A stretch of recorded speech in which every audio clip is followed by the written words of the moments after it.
Hello friends, welcome to Telugu audio story.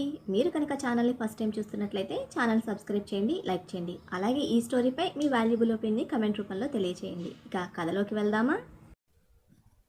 Video చూస్తున్న అందరూ hype ఆప్షన్లోకి వీడియోని ఎంకరేజ్ చేయండి. ఎన్ని జరిగినా తనకు నచ్చిన అభిని మాత్రం వదలలేదు రాజ్. ఈ విధంగానే తనకన్నా తన చుట్టూ ఉన్న వారికి ఎక్కువ ఇంపార్టెన్స్ ఇచ్చే రాజ్ కోసం ప్రాణం పెట్టి నిలబడేవాడు అభినవ్. ఇలా చెప్పుకుంటూ పోతే ఎన్నో. బల్బు బాబు గురించి రికార్డులు క్రియేట్ చేయాలంటే బుక్స్ సరిపోవు. ఒక్కొక్కరితో ఒక్కొక్క హిస్టరీ ఉంది. ఆ హిస్టరీలో మన బల్బు బాబుకి ఒక కింగ్ రోల్ ఉంది. వాడు కాలేజ్కి కాదు, అందరికీ కింగే కావచ్చు. బట్ గెలవడానికి ఎంతకైనా తెగించే వాడి చీప్ ట్రిక్స్ నాకు నచ్చలేదు అని తిరిగి వెళ్ళేటప్పుడు కూడా అదే మాట చెప్పాడు Avinash. Everything is fair in love and war. మన తాతల్లాంటి కొటేషన్ వినలేదా నువ్వు? వాడు అదే ఫాలో అవుతున్నాడు. నువ్వు ఫెయిల్ అయినా సరే హీఈస్ ద కింగ్ మేకర్ అని ప్రీతి సర్టిఫికెట్ ఇస్తే ఇద్దరి వాదన మౌనంగా వింటూ కళ్ళు మూసుకుంది విషిత. అందరినీ యోగేందర్ గారు తన ఇంటికి తీసుకువెళ్తే, చావింటి నుంచి ఇలా మీ ఇంటికి రాకూడదండి, అది అంత మంచిది కాదు, వెళ్ళిపోతాం అన్నారు అవినాష్ ఫాదర్ మోహన్ మెహతా.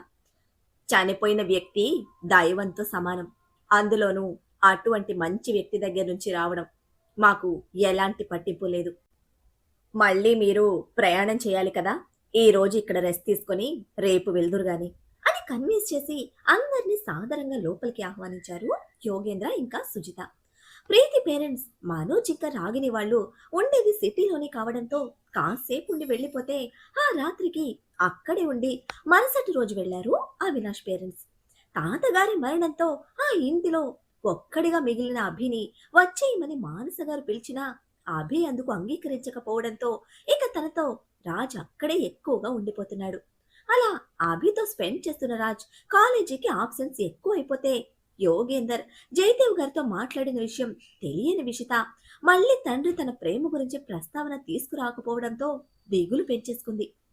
ఎవ్వరి దగ్గర బయటపడలేక, స్నేహితులకి చెప్పుకోలేక, అటు తండ్రిని అడగలేక, ఇటు అమావాస్య చంద్రుడిలా అప్పుడప్పుడు కనిపిస్తూ ఉన్న రాజ్ నుంచి ఆ దూరాన్ని భరించలేక తనలో తానే ఏదో కోల్పోయిన ఫీలింగ్తో రోజులు వెళ్లతీస్తోంది విషిత.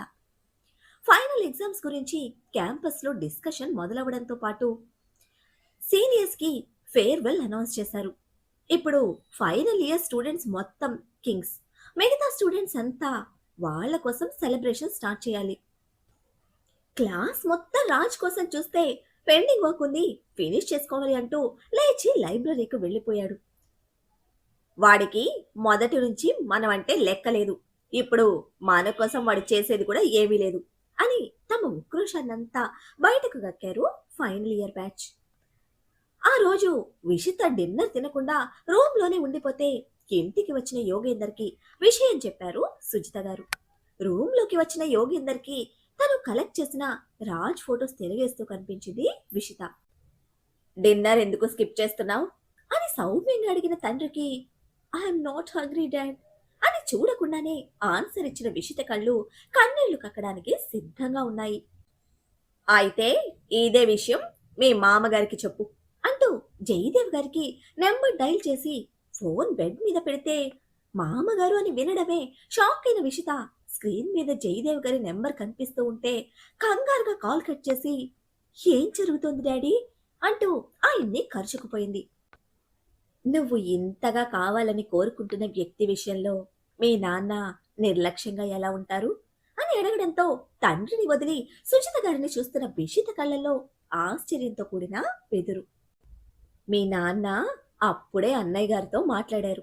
నిండా 19 ఏళ్లు కూడా లేని చిన్నపిల్ల, అప్పుడే పెళ్ళిళ్ళు, ఈ బరువులు ఏమి వద్దు, చక్కగా ఈ వయసుని ఎంజాయ్ చేయనివ్వండి. మా కోడలికి కనీసం గ్రాడ్యుయేషన్ కూడా లేకపోతే రేపటి రోజున ఎగతాళి చేస్తారు అని చాలా అభిమానంగా చెప్పారు. పెళ్ళంటే చిన్న విషయం కాదు కదా విషిత. ఒక్కరోజు నువ్వు వేసుకునే డ్రెస్ గురించే 100 రకాలుగా ఆలోచించే మీ నాన్న ఇంకా 100 ఏళ్ల నీ జీవితం గురించి ఎన్ని ఆలోచనలు చేస్తారు. రేపటి రోజున మంచి చెడు ఏదైనా ఉండొచ్చు. ఇప్పటి నుంచే నలుగురి నోళ్లలో చేరడం మంచిది కాదని నాన్న సైలెంట్గా ఉన్నారు అని వివరించారు సుజిత. ఇప్పటి వరకు రాజ్ మనసులో ఎవ్వరూ లేరు. అసలు ప్రేమ పెళ్లి గురించిన ఆలోచన కూడా లేదు. హయ్యర్ ఎడ్యుకేషన్ కోసం యూఎస్ పంపాలనుకుంటున్నారు. బిజినెస్ ప్లాన్స్ కూడా ఉన్నాయి. మధ్యలో తాతగారి మరణం డిస్టర్బ్ చేసింది అని ఇంకా వివరణ ఇస్తున్న తండ్రిని గట్టిగా చుట్టేసిన విషిత, నేను భయపడి నిన్ను భయపెట్టాను డాడ్, సారీ అంటూ క్షమాపణ చెప్పింది. అయితే మీ మామగారికి కంప్లైంట్ చేయాల్సిన అవసరం లేదుగా అని డ్రామాటిక్గా అడుగుతూ ఉంటే, ఏం అవసరం లేదు డాడీ, నేను తింటాను. ఇంకా నా గ్రాడ్యుయేషన్ కూడా కంప్లీట్ చేస్తాను. నువ్వు పబ్లిక్గా అనౌన్స్ చేసే వరకు నేను ఎవ్వరితో చెప్పను. ఇంకా దేనికి భయపడను. Because I have world's best had అని గొప్పగా చెప్తున్న విషిత కళ్ళు తుడిచి, ఇంకా వరల్డ్స్ బెస్ట్ మొగుడిని మీ డాడీ నీకోసం తీసుకొస్తాడు అన్నారు సుజిత. నవ్వు, కోపం, సిగ్గు అన్నీ కలిసిన వింత ఫీలింగ్‌తో రాజ్ రూపాన్ని గుండెలో ముద్రించుకుంటూ తండ్రి గుండెల మీద వాలిపోయింది విషిత. సుజిత గారు భోజనం తీసుకువస్తే ఆయనే స్వయంగా కూతురికి తినిపించుకొని తను నిద్రపోయే వరకు తనతోనే ఉన్నారు. పంచప్రాణాలు కూతురు మీద పెట్టుకు పెంచుకుంటున్న ఆ తండ్రి మనసు విషిత ఏ విధంగా బాధపడినా తట్టుకోలేదు. నెక్స్ట్ డే నుంచి విషిత చాలా యాక్టివ్‌గా తన స్టడీస్ మీద కాన్సంట్రేట్ చేసింది. ప్రీతి అవినాష్ దగ్గర కూడా తన ప్రేమ విషయం అలాగే రహస్యంగా ఉంచింది, తండ్రికిచ్చిన మాటకు కట్టుబడి. కానీ ఆ రహస్యమే ఊహించని విధంగా తన ప్రాణాలను కబలిస్తుందని ఆ క్షణం ఏ ఒక్కరి ఆలోచనకు అందని విషయం. ఆ రోజు ఫేర్వెల్. ప్రీతి, విషిత ఇంకా అవినాష్ ముగ్గురు జూనియర్స్ గా తమదైన క్యారెక్టర్స్ ని యాక్టివ్ గా కంప్లీట్ చేశారు. ఇక రాజ్ ఫేర్వెల్ కి రానిలేదు. అయితే తనదైన గిఫ్ట్ స్టేజ్ మీద ప్రిన్సిపల్ చైర్మన్ చేతుల మీదుగా ప్రతి ఒక్క సీనియర్ చేతిలోకి చేరింది. ఎలా కలెక్ట్ చేశాడో తెలియదు కానీ కాలేజ్ మెమరీస్ అన్నీ కలెక్ట్ చేసి ప్రిపేర్ చేసిన పర్సనల్ ఆల్బమ్. ఎవ్వరి మెమరీస్ వాళ్ళకి ఎప్పటికీ మర్చిపోలేని విధంగా ఆల్బమ్ రూపంలో అందించాడు. అయితే ఓపెన్ చేయగానే గోపిక కృష్ణుళ్ళ రాజ్ ఫోటో. ఆ రోజు నోటీస్ బోర్డులో నిలిచిన ఫోటో కనిపించి అందరి కళ్ళలో అసూయ నింపేసింది. రాజ్ని తిట్టుకుంటూ వదులుకోలేని మెమరీస్ని వెంటే తీసుకెళ్లారు. ఎగ్జామ్ స్టార్ట్ అవ్వడంతో అవి కూడా భవిష్యత్ తన లక్ష్యాన్ని దృష్టిలో పెట్టుకుని సీరియస్గా ఎగ్జామ్ మీద ఫోకస్ చేశాడు. ఎగ్జామ్ అయిన నెక్స్ట్ డే రాజ్తో మాట్లాడాలనుకున్నారు జయదేవ్ గారు. అయితే ఆ తండ్రికి మించి 4 ఆకులు ఎక్కువే నమిలిన మన రాజ్ తాతగారి పుణ్యమా అని ఇప్పటి వరకు ఇంటికే కట్టేసుకున్న అభితో ఫ్లైట్ ఎక్కేశాడు. కాళ్లకు చక్రాలు కట్టుకున్నట్టు ఎందుకలా పరిగెత్తాడు, అసలు నాకు చెప్పే పనే లేదా అని జయదేవ్ గారు గయ్యమంటే, మీరనుకున్నది జరగలేదని వాడనుకుంటున్న వాటిని డిస్టర్బ్ చేస్తే నేను ఊరుకోను. ఇప్పుడు ఏమైంది, వెళ్ళిన వాళ్ళు తిరిగి వచ్చాక దీని గురించి మాట్లాడుకోండి. అన్నిటికీ హడావిడి తప్ప పిల్లల సంతోషాన్ని అర్థం చేసుకోరు అని ఎప్పటిలా కొడుకుని వెనకేసుకొచ్చిన మానస గారి గురించి శాలిని దగ్గర చెప్పుకొని వాపోయారు జయదేవ్ గారు. పర్లేదులే బావగారు, ఇప్పుడంతా హడావిడి ఏముంది, స్టడీస్ అయ్యే వరకు టైం ఉంది కదా అని అక్కని సమర్థిస్తూనే జయదేవ్ గారికి సపోర్ట్ చేసింది శాలిని. ఇదే విషయం యోగేంద్రకి చెప్తే, క్షమించండి బావగారు, మీకు ప్రెషర్ ఇస్తున్నాను అని నొచ్చుకుంటూ, నా అల్లుడు ఏం చేసినా అందులో ఒక స్టైల్ ఉంటుంది, దానికి నేను కనెక్ట్ అయిపోయాను. అలాగే మీ మీద కొండంత భరోసా ఉంది. విషిత్తో మాట్లాడాను, తన సైడ్ నుంచి కూడా ఎటువంటి భయం లేదు. ఇప్పుడు నా బంగారం ఎడ్యుకేషన్ కంప్లీట్ అవ్వడానికి ఇంకా 3 సంవత్సరాల టైం ఉంది. ఈలోపు రాజ్ మాస్టర్స్ కూడా కంప్లీట్ అయిపోతుంది. కుదిరినప్పుడు రాజ్తో మాట్లాడండి అని పూర్తిగా కాబోయే అల్లుడికి సపోర్ట్ చేశారు యోగేందర్. ఆ తర్వాత విషిత కూర్గు వెళ్ళిపోయింది. అప్పుడప్పుడు ప్రీతి, అవినాష్ వెళ్ళేవాళ్ళు. వెళ్ళిన ప్రతిసారి ప్రీతి 1 వీక్ అలా అక్కడే ఉండిపోయేది. హాలిడేస్ వేస్ట్ చేయకుండా తనకి యూజ్ అయ్యే విధంగా ఏదో ఒక కోర్సులో జాయిన్ అయిన అవినాష్ మాత్రం అదే రోజు రిటర్న్ అయిపోయేవాడు. తన హార్డ్ వర్క్కి, ఫ్యామిలీ మీద ఉన్న బాధ్యతకి విషిత, ప్రీతి ఇంకా రాజ్ ఫ్యామిలీలో అవినాష్ మీద ఒక మంచి అభిప్రాయం, గుర్తింపు ఏర్పడ్డాయి. కాలం పరిగెత్తి హాలిడేస్ని కరిగించేసి కాలేజీ గేట్లు మళ్ళీ తెరిపించింది. ఈసారి మన బల్క్ బాబు బ్యాచ్ టాప్ సీనియర్స్ మళ్ళీ ఫ్రెషర్స్ కోటి ఆశలతో, కొత్త కొత్త భయాలతో కాలేజ్ క్యాంపస్లో అడుగు పెడుతూ ఉంటే ఇంకో పక్క ర్యాగింగ్ స్టార్ట్ అయింది. అయితే ఈసారి ఫైటింగ్స్ లేవు. ఫ్రెషర్స్ని కార్నర్ చేస్తూ మెయిన్ లీడ్ తీసుకున్న రాజ్ ర్యాగింగ్లో సెంటర్ ఆఫ్ అట్రాక్షన్ గా నిలిస్తే ఉడికిపోతూ ప్రీతి మీద మండిపడ్డాడు అవినాష్. వాడు ఏది చేసినా అందులో ఒక స్పెషాలిటీ ఉంటుంది, ఎక్కువ చేయకుండా యాక్సెప్ట్ చేయడానికి ట్రై చేయి అని సింపుల్గా అడ్వైస్ చేసిన తనతో గొడవకి దిగాడు అవినాష్. అయితే ఇది వరకట్లా దూరం పెట్టకుండా ముగ్గురితో కలిసి తిరుగుతున్నాడు రాజ్. అలాగే అవినాష్ని కూడా వదిలిపెట్టకుండా ఏదో ఒక విధంగా కార్నర్ చేస్తూనే ఉన్నాడు. 1 ఇయర్ తీసుకున్నాడు మనతో మాట్లాడడానికి అని పాయింట్ చేస్తున్న అవినాష్కి ఇక ఎన్ని ఇయర్స్ గడిచినా మన ఫ్రెండ్షిప్ బ్రేక్ అవ్వదు అని పాజిటివ్గా రెస్పాండ్ అయింది ప్రీతి. ఎప్పటిలా ఇద్దరి మధ్యన సైలెంట్గా ఉంటూ తనదైన ప్రేమతో రాజ్ని చూసుకుంటోంది విషిత. ఇలా కూడా చాలా నచ్చింది తనకి. ఒక్కసారి బయటపడిపోతే మళ్ళీ ఇటువంటి ఛాన్స్ రాదు.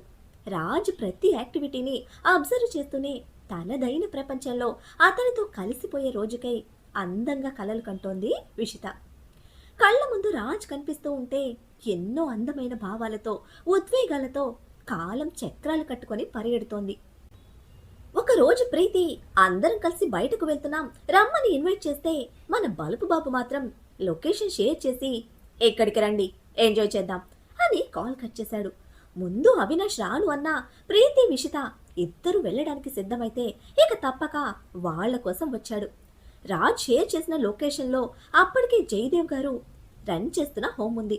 అది చూడడమే ముగ్గురు షాక్ అయితే అంతకు మించిన షాక్ జయదేవ్ మానస గారు కూడా అక్కడే ఉండడం. ముగ్గురిని రిసీవ్ చేసుకుని మానస గారి దగ్గరికి తీసుకొచ్చాడు తరణ్. ఆప్యాయంగా పలకరించి ముందుగా ప్లేట్స్ నిండా తినడానికి ఆఫర్ చేస్తే బై బర్త్ వచ్చిన ఓసిడి ప్రాబ్లంతో ప్రీతి జ్యూస్తో సరిపెట్టుకుంది. తర్వాత గార్డెన్లో ఎవరెవరు ఏ ఏ వర్క్స్ చేయాలో పురమాయించి రాజ్ దగ్గరికి వెళ్ళిపోయాడు తరణ్. చెప్పులు లేకుండా మట్టిలో నడవాలంటేనే చికాకు పడే ప్రీతి ఫస్ట్ టైం చేతులు వాడి మట్టి పని చేస్తూ ఆ అన్ఎక్స్పెక్టెడ్ ట్విస్ట్కి తన మొహం మాడిపోతే చాలా ఎక్స్పెక్టేషన్స్ పెట్టుకున్నావు అని ప్రీతిని కార్నర్ చేసి నవ్వుతూ నీ ఎంజాయ్మెంట్ సూపర్ అన్నాడు అవినాష్ వెటకారంగా. అత్త అన్నందుకు కాదు ఆడపడిచి నవ్వినందుకు అన్నట్టు అసలే అలవాటు లేని పనిలో కష్టపడుతున్న ప్రీతికి అవినాష్ వెక్కిరింపు మండేలా చేస్తే ఆ మంటతో చేతిలోని మొక్క అవినాష్ మీదకు విసిరింది. ఆ పక్కనే ఉన్న పెద్ద అయినా ప్రాణం ఉన్న వాటితో ఆడుకోకూడదు అని మందలింపుతో ఆయనకి సారీ చెప్పి కదిలించొద్దు అని అవినాష్కి వార్నింగ్ ఇచ్చి పని కంటిన్యూ చేసింది ప్రీతి. అలవాటు లేని పనైనా ఇష్టమైన వాడి కోసం ఇష్టంగా శ్రద్ధగా చేస్తోంది విషిత. అయితే ఇష్టసకుడి కోసం చిట్టి గుండె గట్టిగానే కొట్టేసుకుంటుంటే నిలువనంటున్న మనసుతో చుట్టూ తెగ వెతికేస్తున్నాయి కళ్ళు.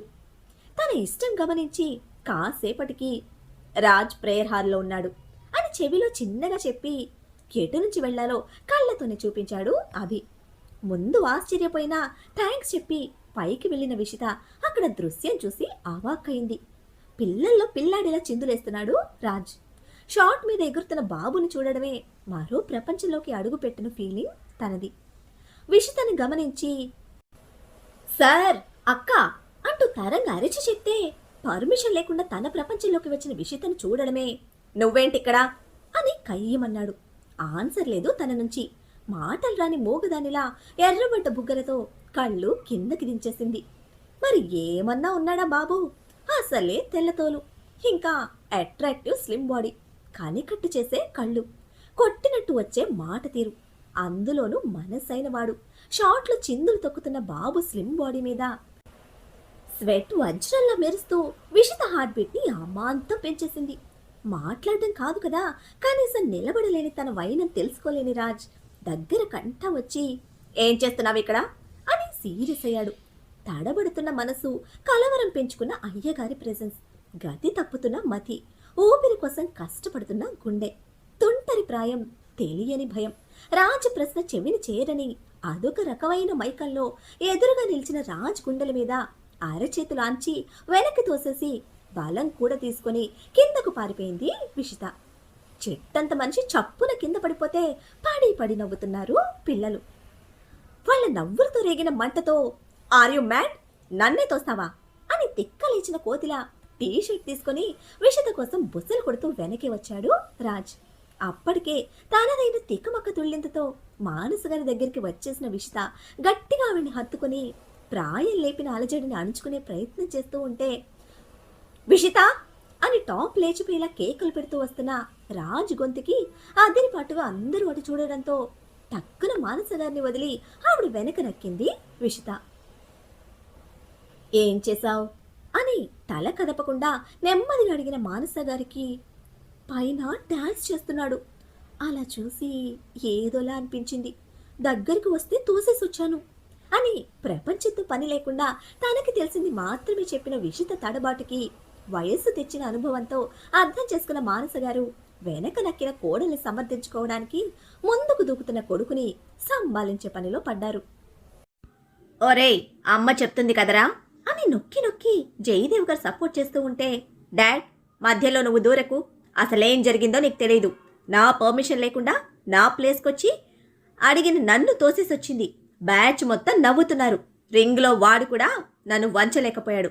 ఫస్ట్ టైం దీనివల్ల బోర్ల పడ్డాను అని చిటపటలాడుతున్న రాజ్ కోపం చిన్న పిల్లాడికి ఏమాత్రం తక్కువ లేదు. జరిగింది ఏదైనా సరే విషిత వల్ల రాజ్ పడిపోయాడు అన్న ఫీలింగ్ మాత్రం అవినాష్కి చాలా ప్రౌడ్గా అనిపించిందే కానీ రాజ్కే విషిత పడిపోయిన ఆ ఫీలింగ్ తన కళ్ళల్లో కొట్టొచ్చినట్టు కనిపిస్తూ ఉన్న ఆ రోజు అల్లరిలో తెలుసుకోలేకపోయాడు అవినాష్. ఇది జరిగిన 2 వారాలకి స్పీకర్ ఆన్ చేసిన ఫోన్ ఈసారి ఇద్దరు కలిసి అవినాష్ చేతిలో పెడితే కూర్కు వెళ్తున్నామో రమ్మని ఇష్టం లేకపోయినా కష్టంగా పిలిచాడు అవినాష్. అది ఇష్టం కష్టం కాదు, గెలవాలన్న పంతం, గెలవలేకపోయాను అన్న కోపం. ఆ సన్నటి తెరల మధ్య అవినాష్ గుర్తించలేని ఎన్నో అటాచ్మెంట్స్ ఉన్నాయి. నన్ను మించి కష్టపెట్టేది ఏంటో చెప్పు, వస్తాను అని ఇన్వైట్ చేసిన అవినాష్ని తిరిగి లాక్ చేశాడు రాజ్. ఫస్ట్ టైం రాజ్ నుంచి వచ్చిన పాజిటివ్ రెస్పాన్స్కి షాక్ అయిన ప్రీతి విషిత ముందు వెనక ఆలోచించకుండా స్విమ్మింగ్ అని ముక్త కంఠంతో అరిచి చెప్పారు. చటుక్కున ఫోన్ పక్కకు విసిరేసి చెవులు మూసుకున్న రాజ్, ఈ ఆడపిల్లల గొంతులు ఆటం బాంబులు మామా, తేరిస్తే చాలు చెవులకు చిల్లులు పడిపోతాయి. సన్నగా సుకుమారంగా కనిపిస్తారే కానీ ప్రతి ఒక్కరిలో ఒక చంద్రముఖి ఉంది మామా అంటుంటే, వెళ్తున్నావా అని అడిగాడు అనుమానం నిండిన గొంతుతో అభినవ్. వెళ్తున్నా కాదు, వెళ్తున్నాం అని క్లారిటీ ఇచ్చిన రాజ్ ఆ నైట్ బస్ సెట్ చేసి నెక్స్ట్ డే మార్నింగ్ అందరినీ అందులో కుక్కేసి కూరుకు పట్టుకుపోయాడు. ఫ్రెండ్షిప్ కోసమే వచ్చినా ఎంతైనా కాబోయాలుడు. ఫస్ట్ టైం తన ఇంటికి వస్తున్న రాజ్ కోసం తమదైన రిహార్సల్స్లో ఉన్నారు యోగేంద్ర, సుజిత గారు. బయటకు కనిపించకపోయినా విషిత, ప్రీతి ఇంకా అవినాష్ ముగ్గురు కూడా ఎవరికి వారే రిహార్సల్స్లో ప్రిపేర్ అయ్యారు. బట్ ఎవ్వరు ఊహరికి అందని విధంగా బెటాలియన్తో బస్ దిగిన రాజ్ని చూడడమే ఇక్కడ బ్యాచ్ మొత్తం నిర్ఘాంతపోతే, పిల్లల్ని కూడా తీసుకొస్తానని చెప్పలేదే అని డల్ ఫేస్తో అడిగింది ప్రీతి. వాళ్ళ ప్లాన్స్ డిస్టర్బ్ అయిన అదే డల్నెస్ అందరి మొహాల్లో. ఫీల్ అవుతున్నారా, నువ్వు చేసే పనులన్నీ ఇలాగే ఉంటాయి అని చెవులు కొరుకుతున్నాడు అభి.